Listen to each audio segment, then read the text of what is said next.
Hello, everybody. Welcome to Pod Mavericks Mavs party. Really, this is much more of a Mavs adjacent party since the only basketball we've had is FIBA basketball, in which case we had 3 Dallas Mavericks playing today in the Slovenia versus Australia game, ostensibly almost 4 if you would have counted Matisse Thybulle, who the Mavericks tried to sign off. They signed him to an offer sheet. It was a really pretty exciting game for those of you who did not watch it. I want to say tip-off time was like 7:10 Central, and that was a whole bunch of fun. Before we kind of hop right to it, this is our live show where if you are at all interested, you can click here on the comment that is pinned in the YouTube channel. I'll post it again. You can join a waiting room, come up on, what we used to refer to in the Spotify live days as the stage, but hell, it's just talking with me here over a video chat. It's kind of like a work Zoom. We can talk about basically anything you guys want.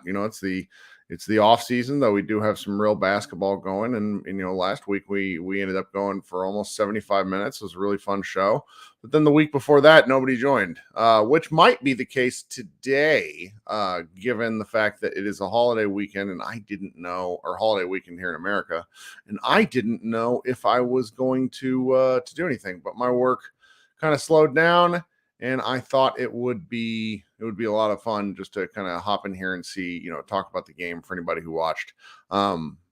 It is a delightful experience watching these games. I just can't stress this enough. My co-host Josh basically told me, he's like, I'm not watching basketball in the morning. Not because he doesn't want to, just because he's not really a functioning morning guy. And that one really, really entertained me just because it's like, I put it on. Honestly, I don't remember much of the first quarter because I was like getting my kid ready for school.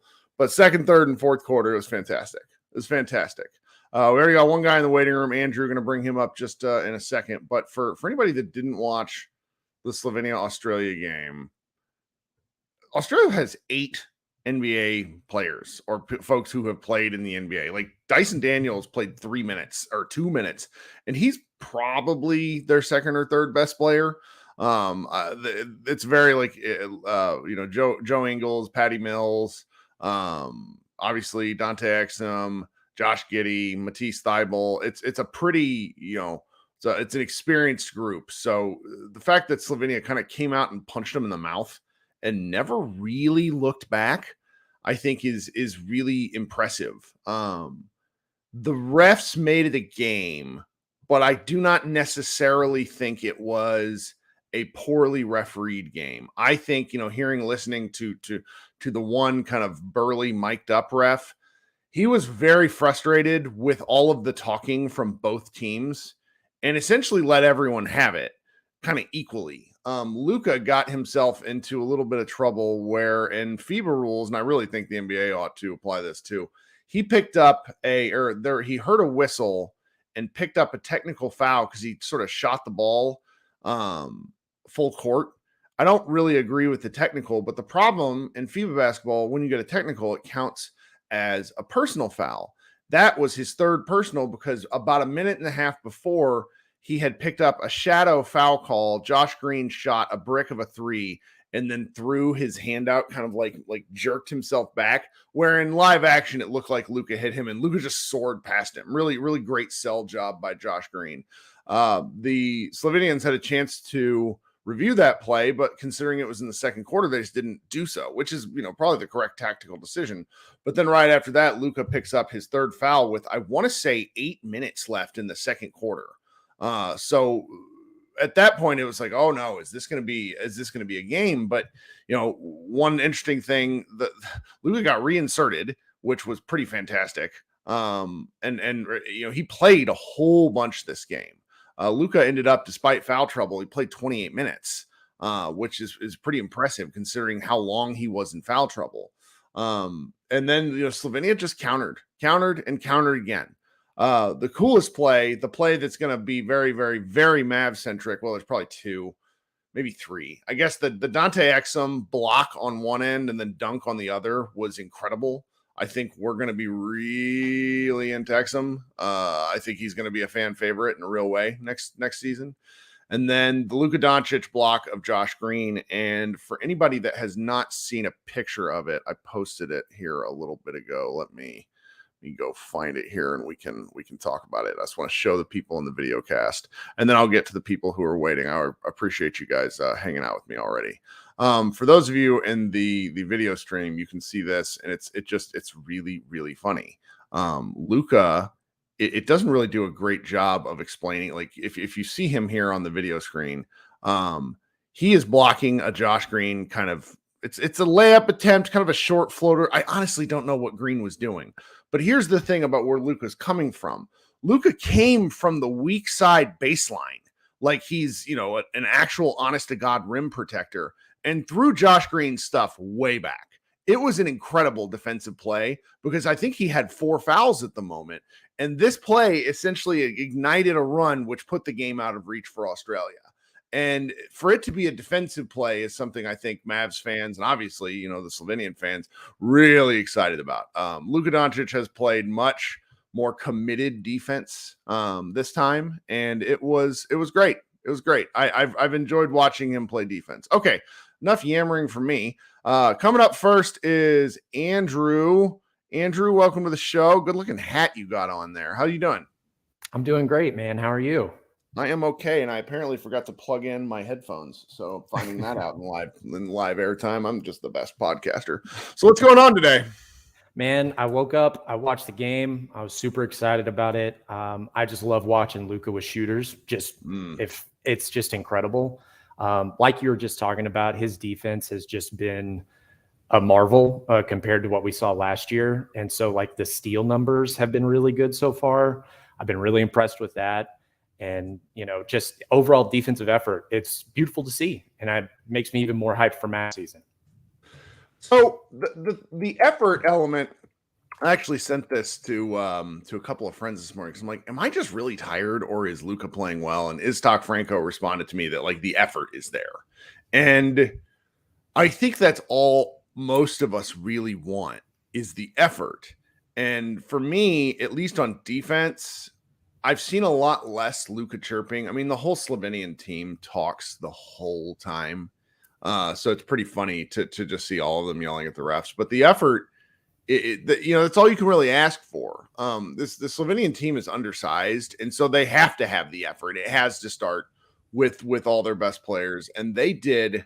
I just thought they did. This is 2 games. Well, the Georgia game was like an excellent execution of game plan and intentionality, because the way I think you beat the Slovenians is you crash the offensive boards and you just outsize them. And so far it hasn't happened. No, I totally agree. And that's it felt like the effort wasn't there in Eurobasket last year or whenever that was in the Poland game was like it's like they had to, there's some, I don't know how rumors reliable this was. There was like some reporting that they had a great time the night before. And there have been they look energized every single game. Yep. And I kind of thought they did the same thing for the Cape Verde game at first. Was like, that was my initial thought when I saw kind of the score and I woke up and saw all that.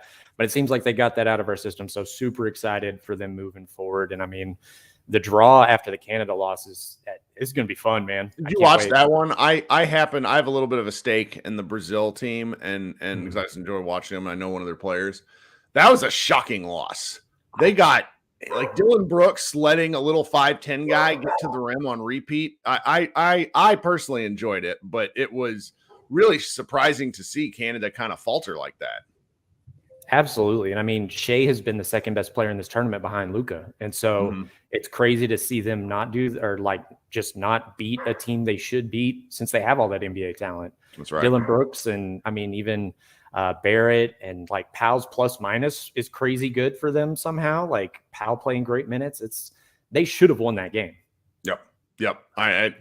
It's shocking. It throws kind of the whole tournament in a little bit of conundrum, because I think you could have said before that game, and I was talking about this with Meta Robinson, who is over in Europe, and she's watching these games like we are, and we're trying to figure out what happens next before Canada lost, because we're just assuming Canada is going to win.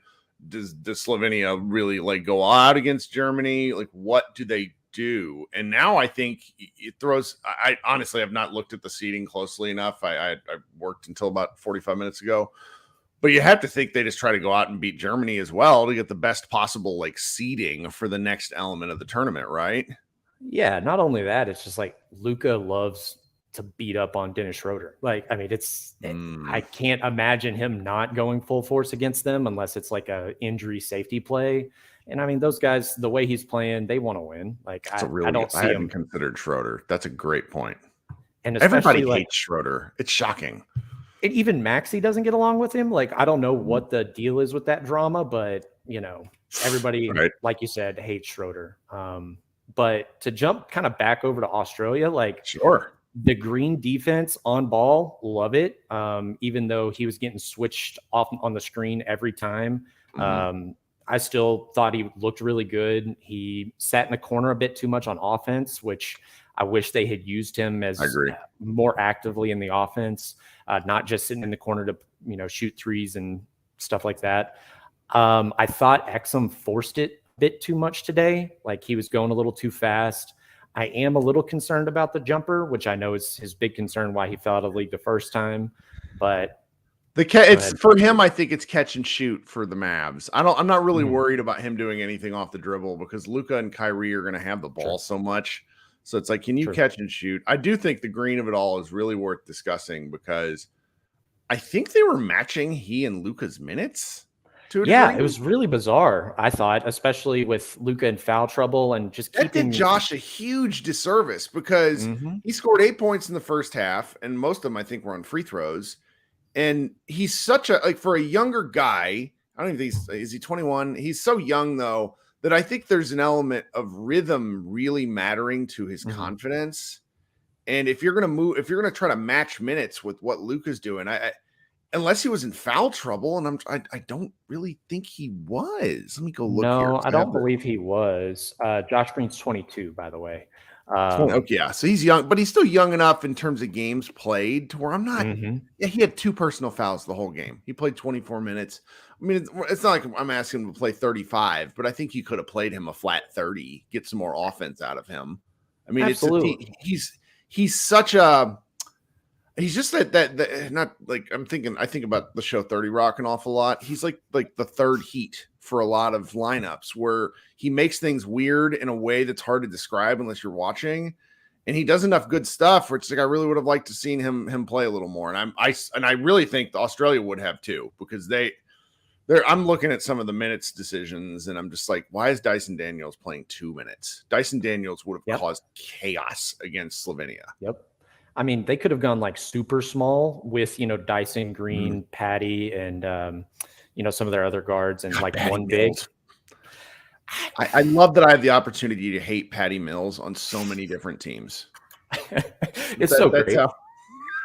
That grifting, like all sorts of people were really mad that Luka picked up that 4th foul with him diving in front. It was so for people that didn't watch, Patty Mills gets a ball on a fast break. Luka's jogging up, or not jogging, he's trying to get back on defense. And Patty, like if Luka's going this way, Patty basically pulls a Chris Paul, cuts in front of him, and then stops, and Luka runs him over. And it's the kind of play on thing you got it. I mean, I understand why they called it, but I also hate it, because it's like it was so intentional. So it's grifting. Yeah, and I mean, it's the classic, like you said, Chris Paul, Trae Young kind of foul. And it's just so blatant, and I knew what they were trying to do and get Luka out of there. Like, it was a smart tactical decision, but you just hate to see it. It's so frustrating. And to me, like, even though Patty had like a decent scoring game, I didn't feel like all of his shots were like great choices. I didn't feel super efficient as I was watching the game. Pretty rough. Yeah. It's like, okay, he had that one spot relocate 3 in the corner. I was like, okay, yeah, he should make that, and he did. But, like you said, it's super nice rooting against him year after year. Question about Exum, though. Is the playmaking, like, I was getting really, really hyped about Exum going into the year. This made me just kind of temper my expectations and pump the brakes, not even on the shooting, but the, maybe third ball handler off the bench role. I mean, considering the options the Mavericks cycled through last year, I'm just looking forward to something different. And so if it doesn't work out, it's a minimum for a guy who has a high pedigree. That's actually been one of Josh Bowe and I's criticisms for 10 years, is the Mavericks haven't had dudes with pedigree. And now they have a lot of guys that were drafted highly. And, sometimes it just doesn't work. But it's that element of Exum's game where, he was really important to the team he played for last year. I think the shooting might be, I really do. I think it's real. And that part excites me. If the ball handling is what it is, I lived through Wes Matthews, so it's like after watching that dude, do the Stanley, I can't, sure. I'm fine. I'm kind of fine with it. And also, like, they were hyping up Frank as a potential ball handler. So I'll take Exum over Frank all day. That's a great comparison point because Frank could only go in a straight line. And I think Exum's a lot more dynamic than that. Yep, absolutely. And, Frank gave us those great minutes in the Sun series, but really that's it. I just think the upside's way, way higher with Exum. So 1,000% I'm on board with that. That's right. Andrew, thanks so much for kicking us off. You got anything else? I just can't believe the hype I'm already having from the Mavs offseason moves, like just in general, the Grant Williams, the whole 9 yards of it. I'm just ready for it. It feels great. We got 6 weeks from now is basically the last Mavs preseason game. It's on October 20th. Basketball, Dallas basketball is here much faster than we realize. So if you're like me and you love watching it, but it's also can be a bit of a grind, get your rest in the next several weeks because we're going to be in for a ride this year. Absolutely. Well, thanks for having me, man. Talk soon. All right, coming up next. Well, before we come up next, let's just if you could take just a minute and roll on down there, move your mouse. If you're on your phone, look for that big thumbs up button. If you could just take a second and hit, like the stream. That thing helps. When a bunch of y'all are clicking it at once, you see all of a sudden you see other people. I don't really know how it works, but it's fantastic. I'd appreciate that. And then if you have an opportunity, go ahead. If you aren't already, go ahead and subscribe to Pod Maverick. I was trying to explain to somebody that didn't know I do this, which is, I'm a shameless self-promoter, so that's hard to believe. It's like, hey, in the season, Josh and I will record as many as 8 times. That's probably too much. It's probably too much, but I want to talk about basketball. So, hey, we're going to talk about basketball. All right. Coming up next is repeat listener and show joiner, Brian. What's going on today, man? Unmuting myself. That's what. There you go. Hey, how's it going? I'm good. How are you today? I'm pretty good, dude. Having a good Friday. Going into a 3-day weekend. Awesome Luka defensive performance, which not very often you get to say that, but he's been so good defensively, especially as a team defender this entire tournament. And also get to laugh at Tim Bontemps and Bill Simmons. Which part? Let's hear it. The what was that? I think both of them were holding strong on that Shea's the best player in the tournament. Ooh, yeah. I teased Timmy about that one a little bit, though. I got to admit, I so love SGA's game. I do too. I just have a hard, it's like because they're both first team guards, and then you look at like it was Bleacher Report, I think, put out their top 20 players, and Shai's like 12. I'm like, that ain't right. Like that, there's some real I think we're gonna see some real jumps from certain players this year. Not to be, it's like Tatum and like Durant, so I think it was like LeBron, Durant, and Steph were like 6, 7, 8 in those rankings, and a lot of people are outraged. It's like LeBron's 40 years old. Kevin has played 17 years already. Yeah, I was about to say, Kevin's the one that I'm like, hey, man, look at Kevin Durant's last couple playoff appearances. You put that pressure on him, you lay wood on him, bro, look kind of stinky. Compared to what he was in the he's like my fourth favorite player because I've mentioned this before, but for any old heads, Kevin Durant was must-watch basketball in college. He was the last guy other than Zion who I'm watching that guy. The next one is going to be the white boy from Maine going to Duke. Yeah, but hey, that kid is crazy. Yeah, I can't wait to see him on the top. I've directed you off of 3 tangents already. So okay, they were all in on Shai. It is Shai. I don't know if it's Shai. I always say Shai. I don't want to mess it up. He's too good. He's too good a player to butcher a name. Gilius Alexander, SGA. I'm gonna stick with that. Yeah, that works. So I agree that's kind of an interesting take from them. I mean, Luka feels so inevitable. You know, when we're watching him his rookie year and he puts up 26 and 7, you remember how excited you were? It's like, man, this guy, by the time he's 28, he's going to be killing people. And then the next year, he's all NBA first team.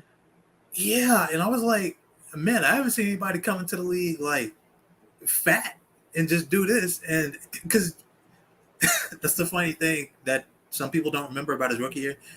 When he got here, he was chunky, noticeably chunkier than he was in his last season with Real Madrid. He put himself into shape, and he was in great shape his second year. Mm-hmm. But the rookie season, he had a little double chin, but we were like, you know what? He was tired. Destitute. Yeah.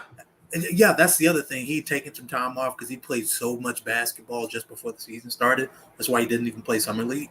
Mm-hmm. And yeah, we were just so destitute and so desperate at that point. We were just like, dude, that's a good basketball player on our team. I don't care what shape you're in. Just show up and play and we'll apply. It was amazing. So it's like, I think the reason you're getting these kind of takes, even though despite his age, you're starting to see these takes because, number one, a lot of people have sort of decided they don't like heliocentric basketball, which is a defensible position. The other issue is that Luka has made an All-NBA team 4 straight years. First team All-NBA 4 straight years in a row. No doubter, too. Like, you'll see maybe one or two people leave him off the ballot. That's right. Even when I've tried to play devil's advocate, and I'm like, I don't know if he's going to be on an All-NBA team. Everybody's like, shut up. What are you talking about? And it's a real thing where I think there's a little bit of, like, Luka fatigue in the sense of he's so good, and then when you regress – as a team like the Mavericks did this year, it's really easy to write them off. Because one thing I think that's happening in hindsight is the 2021-22 team that went to the Western Conference Finals is getting kind of overrated in hindsight.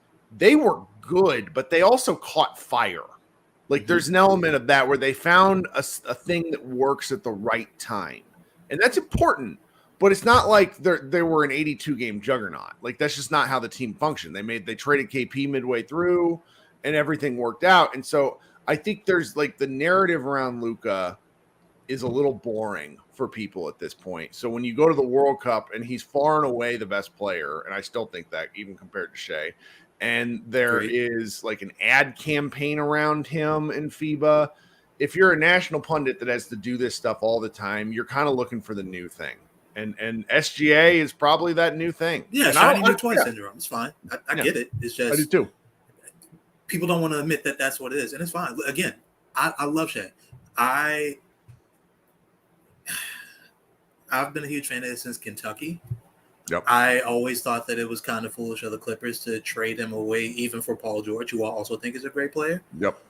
I thought that he was going to be great, even when Chris Paul tried to rub his loser stink off on him. Yeah, I've been a big fan of his entire career, even when those OKC teams were stinky.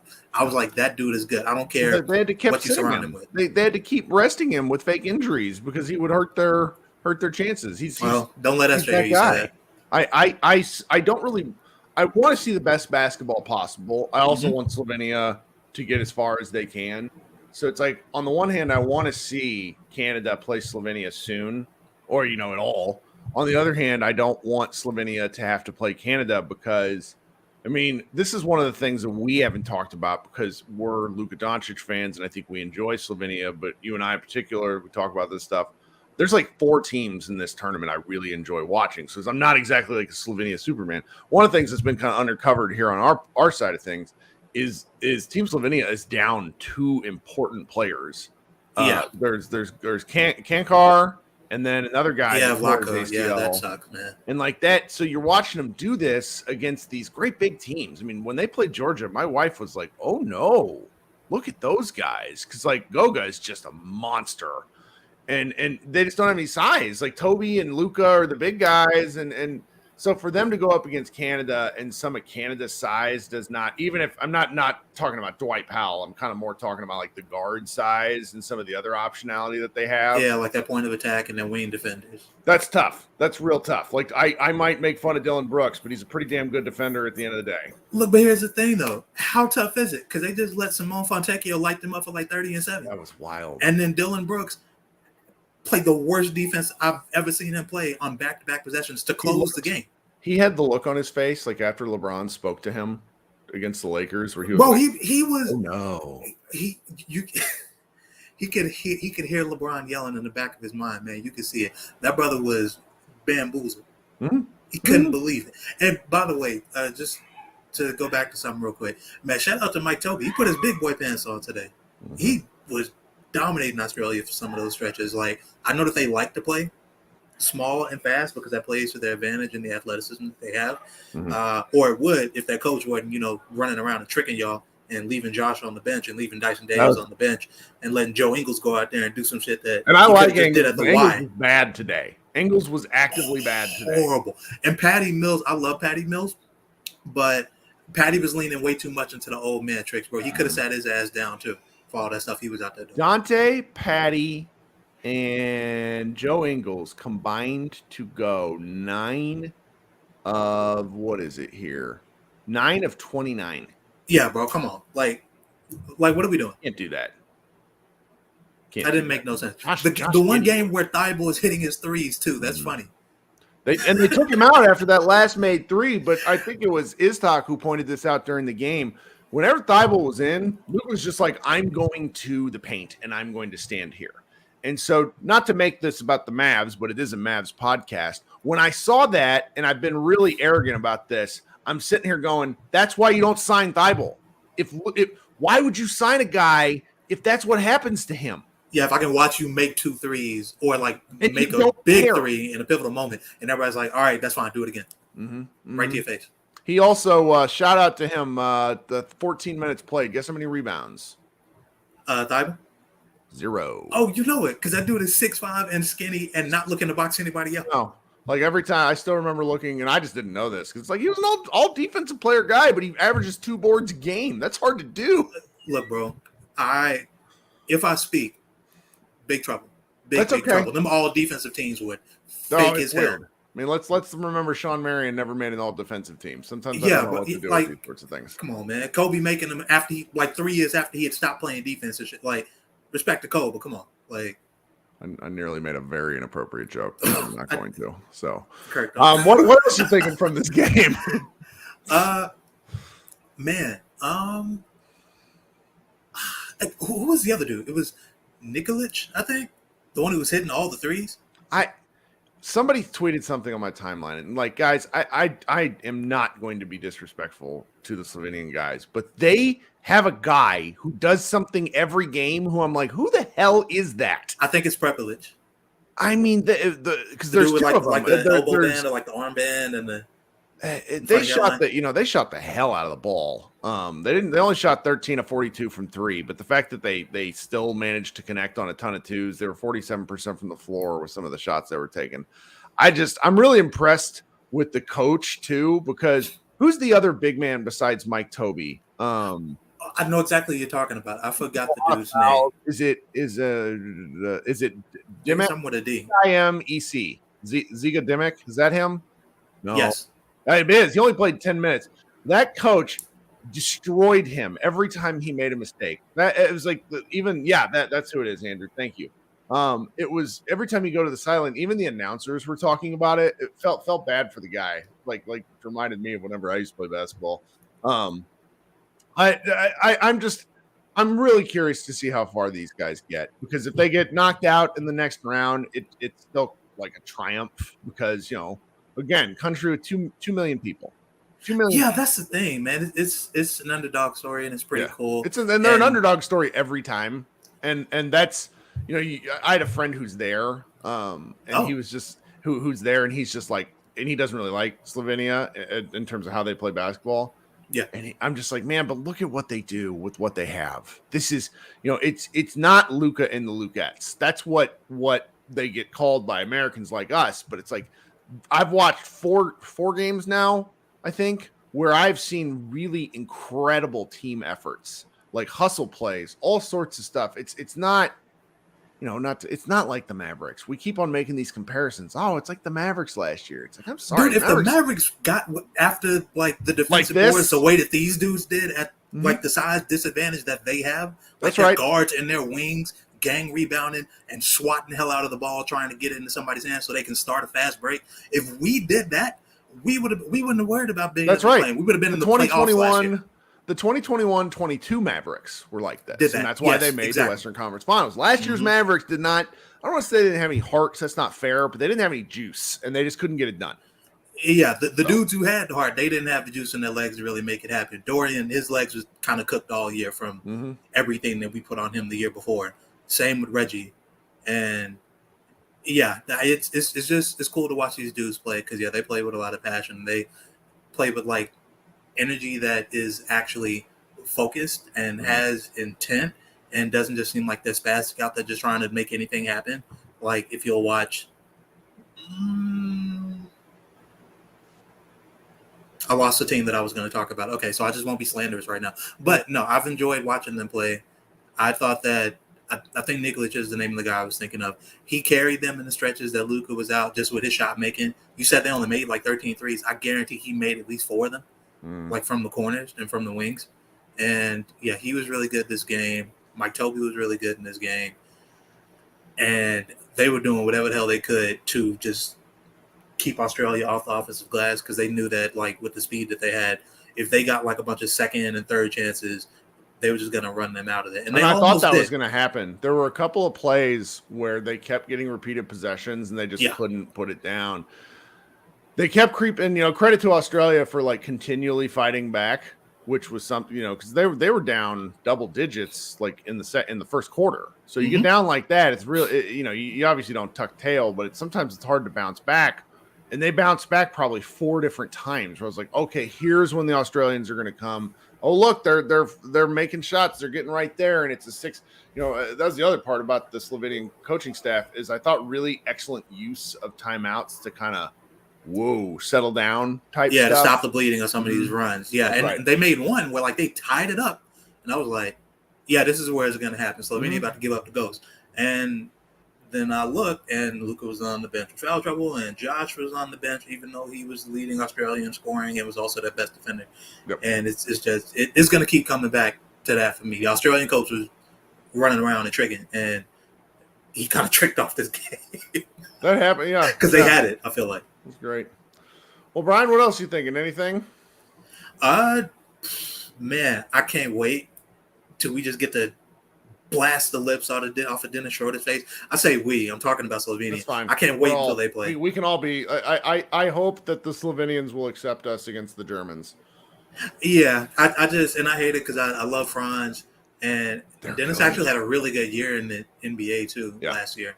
Like sneakily, it's just nobody likes him as a person. So if you were to do if you were to do an international team, like a starting 5. I think Franz is your 2 guard. I think Franz is a starter. Yeah. He's so funny. Like Luka, Franz. I guess Giannis would be your power forward. Jokic is your center. Who's the other? There's somebody like the other wing. Who's your other wing? There's an obvious one. Do we count Canada in this? Because I think if you count Canada in this, maybe you put Shea as 2 guard and Franz as your small forward. I'd roll with that. Yeah, I mean that's all. Like that's why it's like anytime They'll never do it, nor should they do it, because I don't think it would actually work. But I love the concept of like a just for once for an all-star game, world versus just like USA. a real world versus USA, yeah. And then Just like 'cause I would especially like- while we have 5 of the 6 best players in the league, are like not from the US. I think it'd Right, be really and fun. the other like the next 5 are like the previous generation's older Americans, because it's like the guys that are coming a book, obviously Book, these Tatum, guys, Ja. yeah, they're so good. It's just a different level. It's just kind of luck to a certain extent. Yeah, Tempest with Flair after that ass kicking. That's right. It's my favorite. I love angry basketball. You thinking anything else for what are you going to do this weekend? Anything good? Dude, this weekend, Lil Cousin's got a soccer game. Gonna see if I can tip through that. Otherwise, I'm gonna watch basketball and drink Good. and maybe eat barbecue, but definitely drink.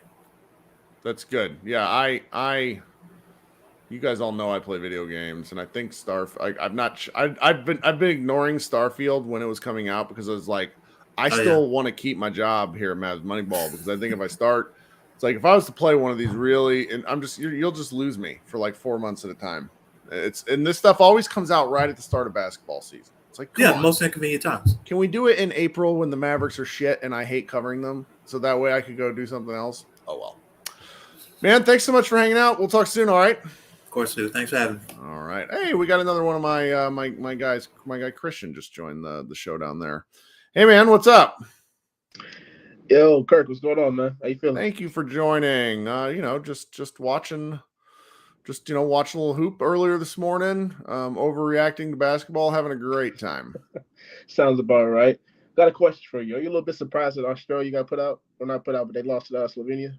No, because I think, that's kind of the why everyone loves not like single elimination, because that's still part of the deal, but yeah, it's why you love these one-up matchups, because anything can happen in 40 minutes. I was listening to Chuck Cooperstein, Dallas Mavericks radio guys, like all these games need to be 48 minutes. They're men, they should be playing 48 minutes. The perk of a 40-minute game is an underdog has a better chance to win. Like if the longer you stretch the games over more period of time, the better team has more opportunities to score.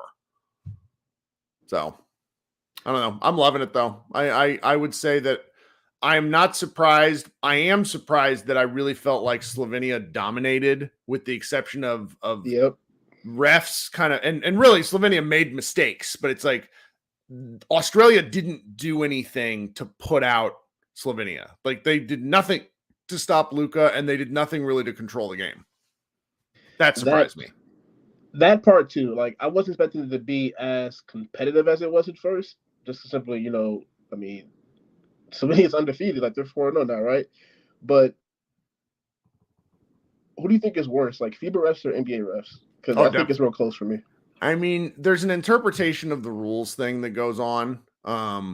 Where I thought today's ref really frustrated me, but then I understood why, because there was so much chatter going on. I think we're the NBA, and I was talking to second Meta shout out of the podcast. Meta and I were talking about this. I think where the NBA suffers is its application of rules doesn't make any fucking sense. With FIBA stuff, you will get bad refs that make bad calls, but I don't understand from a philosophical point of view how if you're on the perimeter and they touch you, it's vehicular manslaughter, or no, it's like you get nothing, and yet you go into the paint and you could get killed and they'll just look at you, and I don't like that. I would like a foul is a foul regardless of where you are on the floor. And that stuff is what I've enjoyed about the FIBA basketball. And then I felt that the physicality is consistently applied from game, like from quarter to quarter, where you are on the court, and from game to game. And you see, I guess it's one of my differences with people the last couple of years with FIBA play versus NBA play. Like, oh my God, people are allowed to be so physical, all this other stuff. I'm like, bro, you might like 90s basketball, but I didn't invite you to go play back in that era. Guys were getting hammered across the head, hit in the neck. Like, that's not safe, man. Sure. No, and there's parts of that happen on drives today. Like Luka got killed on one, and you could see both Australian players were not, they weren't like, oh, that wasn't a foul. They're genuinely shocked that it was a foul call because the body contact, like Green was really bumping Luka at times. And that's just the rules thing. And I'm okay with it. I I don't know. It goes back and forth until you see somebody hit the ground really hard. You know what I mean? Yeah, like luckily that didn't happen too many times today, but yeah, I mean, it's gonna happen regardless. But as far as the foul trouble, what did you think about that for Luka? So the fact that the tech counts as a personal foul is something that I really like about FIBA. It screwed Luka particularly today, but it's also an incentive to not get a fucking technical foul. So that part was interesting. I think that he got hosed a little bit, but a couple of bang things like the Josh Green, they should have used their challenge on that, but I understand why they didn't because there was, I think, 28 minutes of basketball still left in the game because he didn't foul Josh on a 3-point shot. But sometimes it's just going to happen. And the coach was really gutsy, and Luka played really smart defense the rest of the way. I cannot believe he didn't foul out. Me either, honestly. Like, I mean, he finished on what I think was 27-6 or something like that. Do you think you're going to get or it's all said and done? Do I think he's going to get what? You cut out for a moment. Oh, I said, do you think he's going to get a triple-double before play is all over? No, it's really difficult. The pace has to be higher than it's been these past few games. You know, you just got to get chances at boards. And I suppose if they played Canada, maybe in the scores and things are running, there's a chance, but it's hard. It's hard to do. You know, he's playing probably 36, 37 minutes a game. Yep. There's the opportunity, but I think you're going to have to get the I would say the assists are probably not for Luka. Maybe the rebounds are the hardest part because the Slovenian team is really like they're doing a great job with team boards. That and the fact that, like, at least on offense, there's a lot of standing around, I guess, waiting for the pass because you know it's coming. Yeah. But one thing I've really enjoyed about the games I have seen from them is the active cutting. Like, a lot of teams have struggled with that, at least through the first couple of games, but they really haven't, honestly, and that's been one of their strong suits. They're the cutting to the hoop. Some of the things where Luka's finding guys, or I mean, really not just Luka, it's all their playmakers finding guys at different points in the floor is really it's fascinating to watch. It's you know there's just part of why Luka does what he does within the Mavericks is it's the like a Luka post up is on a point per possession basis. It's the best play in basketball. It's not. Yep. It's just not that fun to watch after a while. That said, I hope that they're taking some elements of what works for them, meaning the Mavericks, what is working for the Slovenian team, and maybe they can apply some of the principles to what they do as a team. Because this all starts and ends with what Luka wants to do, and you know he's a talented basketball player. He doesn't need the ball to be talented. He was an off-ball player for most of his Real Madrid days. Obviously, you'd use him kind of more like a scalpel. It's interesting that the Mavericks have Kyrie Irving on the team because I think and I would love to see like Luka in a Kyrie kind of role where he could just come in and hammer for a few moments at a time and not have to dominate the entire offense. But again, 32, 8, and 8 last year. Kind of hard to argue with the numbers. It's just the results are where things get dicey. And before I got it, I guess it's kind of why I'm not really confused, but sometimes I do get a little ticked off and people say, well, why can't he play like this play back when he comes home, or the defense or the passing? Why can't he like play off ball? And it's like, before Kyrie came, could you say that he trusted anybody with the ball in their hands? No. That plays a part into it. You can't have one without the other, man. Yeah, I agree. And hopefully he'll figure some of it out. I mean, every time he cuts in a game, the defense panics. It's like, oh shit, Luka's moving. Oh no. And it's that's the point. That's why you cut. So. You know the pass is coming. Just go to the rim. He'll find you, man. Yeah, well, but even if it's not, I mean, Luka cutting though. It's him causing chaos by moving around. So, well, thank you, man. You got anything else? No, sir. Just hopefully, that he comes back rejuvenated and, doesn't gain that weight that he lost, Hey, if you're at the Wings game on Sunday, I am in the first row of the rafters up above, right at center court. So look for all right, Ben. I'll text you close to the game time. Look for my big ugly head. I'll talk to you soon. Have a good one. Thank you, man. That is Christian. He writes for Mavs Moneyball, and he does our Wings coverage, though he will also be doing some Mavericks coverage this year. So I'm looking forward to that. We got a couple. Oh, we just have Leo hanging out here. So let's Let's go with Leo. Hey, Leo. Thanks for joining again. What's up today? Feeling a little bit bold with my Josh Green takes. Can you hear me okay? I can. Tell me why you're feeling bold, because that was a very, I think Josh got screwed by the coach kind of game. It did. I mean, it's not as much as like the points on the board and the rebounds. It was just like his confidence. That man let that ball fly. That so-called 3-point foul that Luka had on him, he shot that thing quick. Oh, and then he had the wherewithal to fake the flop like that. He's like, Luka got my hand. That's great. Yeah. I'm looking forward to the Josh Green experience. I unfortunately think that the block that Luka had on him is like, Luka's going to put that up in Josh's locker and be mean to him about that until the end of time. But that's what friends do. Well, it's payback for the Olympics. If I remember correctly, Josh placed his bronze medal in Luka's locker room, didn't he? God, you're right. Great callback. And he also made Luka wear his jersey the first game back. I remember because Luka had like his beanie on top of his face. He was embarrassed as hell. These are great takes. Good memory, Leo. I forgot all this stuff. Well, and like it's not even just Josh, it's Exum. It's the fact that these guys that we actually picked up might be playable players, and it's not going to be like, oh, it's Exum on the floor, I feel terrible. It looks good.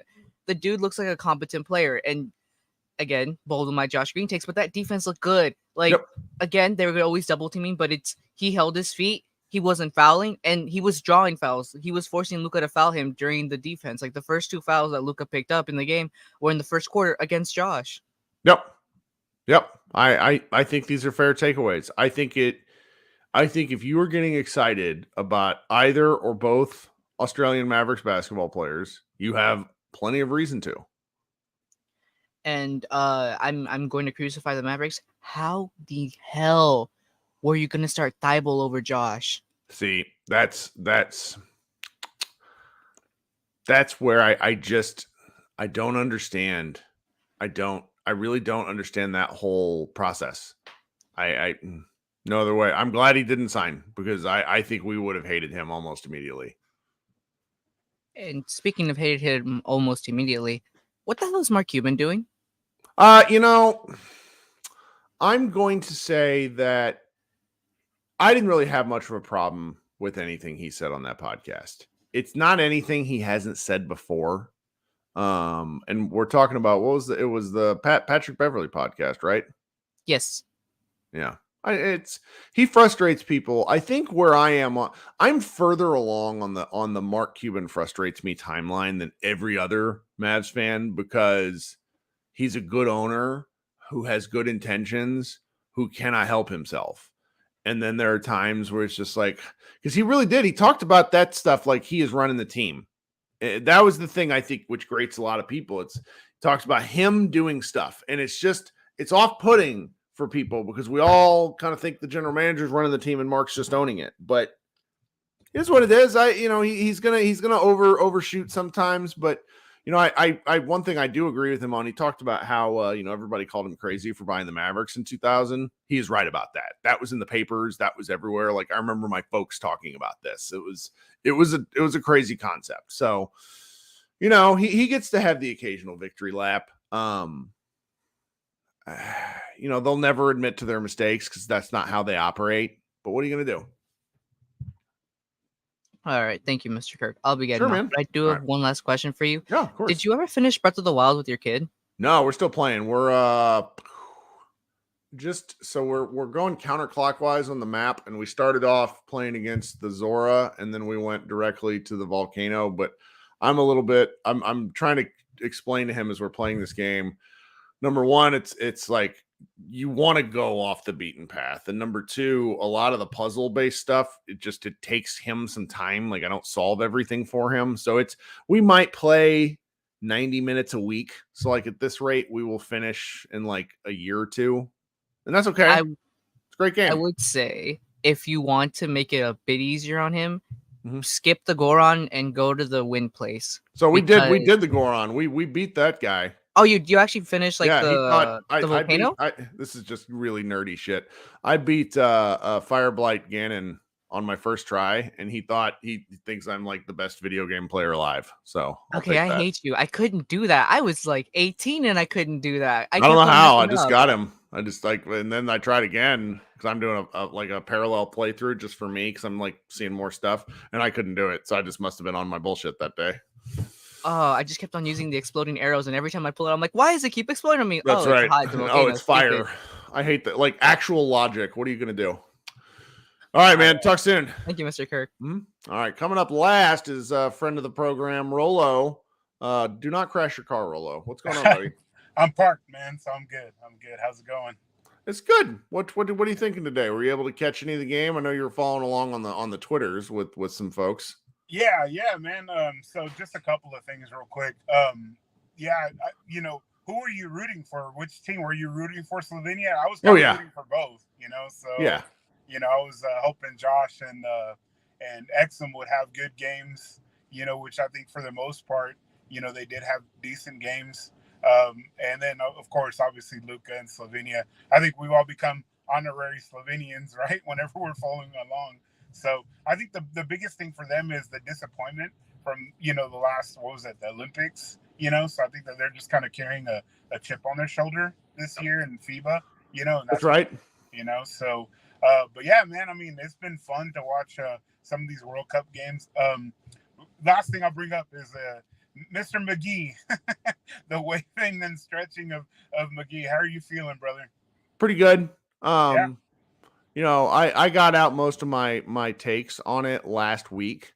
Okay. So, at this point, I'm much more amused by Kings people doing the same thing everybody else does, like talking themselves into it, and getting excited about the possibility of a shot blocker. And it's just like that. He's not that dude. What are we doing? Yeah, it's like but I think that for what they're needing him for, I think he'll probably fit in a little bit better than what the Mavericks were needing him for. Yeah. So I think it's going to work out. He's not a starter there. So your expectations change, but it's just, Right. God, I just got another angle from the NBA account posted another angle of the Luka shot block of Josh Green. And it's Luka doing that is crazy. It's great. It's such a great. You tweeted earlier something about you waited like an hour before you said something about that he went up a week with that shot or something like that. Josh Green went up, and that's what Luka was able to get up and swat it away or whatever. So yeah. I thought that was pretty clever.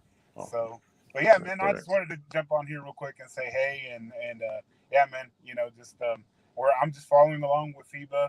Well, I've been lifing lately, so just trying to keep up with that and see when we're gonna get these 77 spaces jumping again. So sure. All right, man. We'll talk soon. Brother. Appreciate it, man. See ya. All right. So there's a comment in the chat from one of our viewers, DJ. He says, I think the NBA is boring because the defense is so bad in the NBA. This is not an uncommon criticism. I don't necessarily think that defense is bad in so much as that the rules are weighted so heavily in favor of offensive players paired with specific players almost breaking the game, the rules, and exploiting some of these things to where you're able to playing defense is just sometimes not worth it to a degree. I mean, the best teams always have a really good defense, and that's important. But I can see why you'd feel that way, DJ, particularly after watching some of these games. All right, team, this was a lot of fun. Before I get out of Dodge here, I got a mailbag question that I got. Let's see. I want to post our email. It's podmaverickpodcast@gmail.com. If you would like to send us an email, I will try to answer all questions and these sorts of things. I like talking with folks. So we got an email from Jeff, and he says he's talking about basically how he grew to appreciate Dirk adding a dimension to his game each summer. Besides Luka's free throws, what specific skills do you want specific players to improve on that would benefit them the most this year? Obviously, Luka's defense would be huge. Just the effort element. If he can do that for, 65, 75 games, I think that would be massively important. Jeff goes on to say, I think if Tim were able to complete a breakaway or if Josh Green shooting off ball movement would go a long way to lift the ceiling of this team. I will say Josh Green having a left hand at the rim might help. specific player stuff is interesting because it's like some of the guys are just not gonna improve in the ways that we want them to. I think considering that there's going to be 2 rookies, hopefully within the rotation, that will be interesting. I'm very curious to see how this new group vibes together. And so the specific skill stuff, I don't have a lot of great takes on at the moment because I want Luka to play better defense. I would love for Powell to be able to not do some of the weird stuff he does, but it's at the moment I don't know. This is a good one. We'll all have to think about this and get back, even though it was a mailbag question, and I did have time to think about it. Something I think is interesting. All right, team. Please remember to go ahead and write. Go ahead and write some comments, like the show. Send me emails. Rate and review the show. All that stuff is very helpful to me. I also like talking to all of you guys.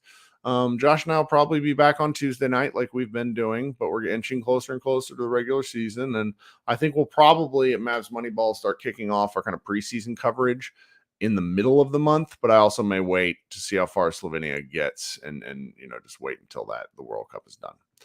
All right, everyone, have a great weekend. Be safe. If you are celebrating, doing anything in Labor Day, barbecuing, that sort of stuff, don't be like me and, occasionally deal with flare-ups on the grill. It's not the best. All right, we will talk soon. Everybody have a great day.